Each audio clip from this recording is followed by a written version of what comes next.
हो अरे सब दुनिया के चक्कर में पियऊ डूबत भइला हो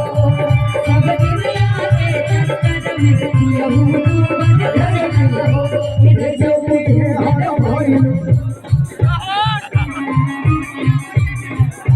इधर जो डूबत भइला हो। अच्छा अपना मेहरारू कैसे तो कहे ना अरे सब दुनिया के चक्कर में पियऊ डूबत भइला हो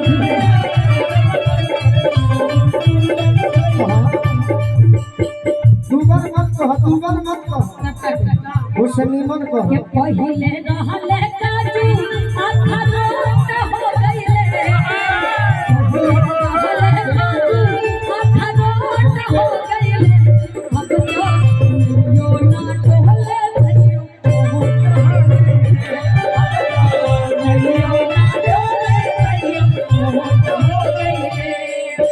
पहिले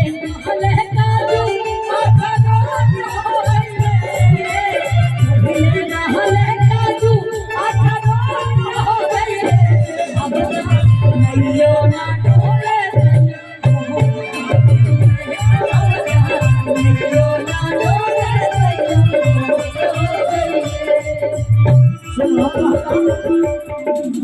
सवाल जवाब में म्यूजिक कम रही चलत रहे अब तनइयो ना डोले सैया वोट हो गए भाई हमार मेहरारू कोई हां नहीं जाई तू अपना मेहरारू जाई मैंने कब से जाई अपना पियावा से का कहो हां ना कहा ना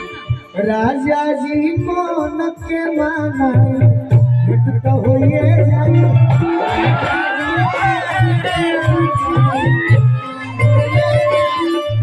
चलता पढ़ाई बसो जवन जन करवाई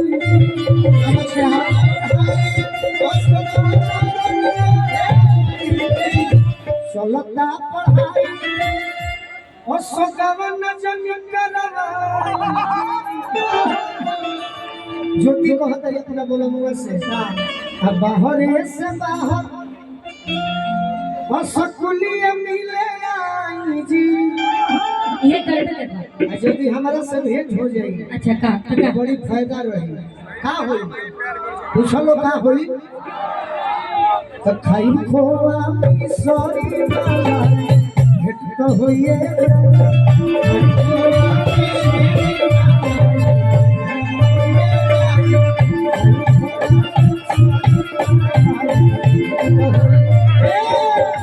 अच्छा अकेले न चाहिए बाकी ना वह तो संभलने भी हम अकेले हम अबे ये जोन चाहते रहना का कॉलेज वाला बात है ना क्लासिक क्या चीज नहीं क्लासिकल कोई को नहीं आता है से काहे बोल रहे हैं ले अबला ले आइला का बनाया वही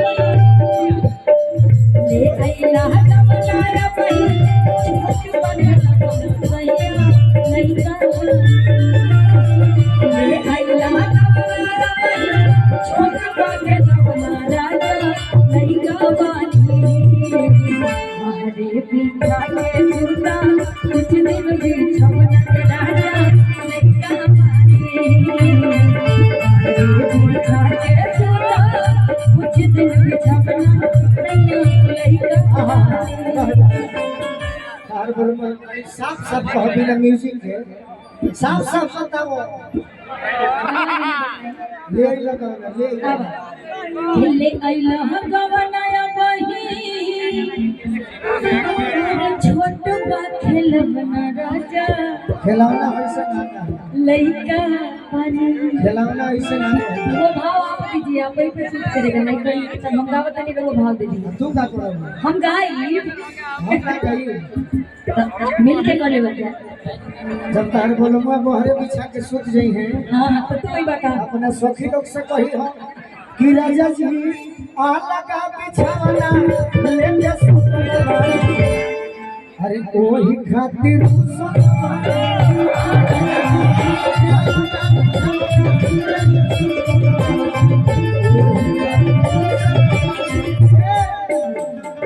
4-5 दिन से सूतम बारे दुआरे सैया जाके अब बारे दोनों बेरा होटले से खा के अपने सखी से कही अच्छा सखी से कि बाकी घर के खाना खइला बिना टूटल बारे वही खातिर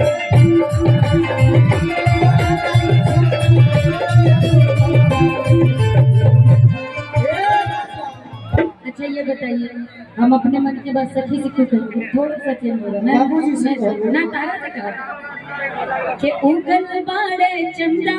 मामा अगर पति नाराज हो तो ओकरा के मनाई में जाई सखी से बताओ कि ढिढोरा पीट देबे हां कि उगल बाड़े अरे चंदा मामा उगल बा अंतरिया ऐसे चलिए के छतिया लगाली कनवट फिर हमरी ओरिया बीतल जाय रतिया सुहानी बलमर लगही तबानी जात मोर मरदानी बलमर लगही तबानी उगल पार चंदा उगल छतिया लगाली कनवट हेदी हमरी ओरिया बितल जाय रतिया सुहानी बलमर लगहे लगानी बढ़ल जात मोर मरदानी बलमर लगहे लगानी बीतल जले रतिया सुहानी बलम रौरा लगही लगानी जहिया कहर बलमुआ भेरी सट नहीं है अच्छा कोनो दिनवा शिकार हो गई कोनो दिनवा शिकार हो गई कोनो दिनवा सियार हो जाइबो कोनो दिनवा सियार हो जाइबो हमसे मिलबो हमार हो गई अरे दिल लगावला कितना जरूर बलम रौरा रे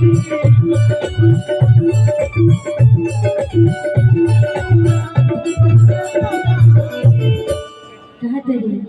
अब न बर्दाश्त हमसे अरे होत बा समरी के गरवा लगली नाता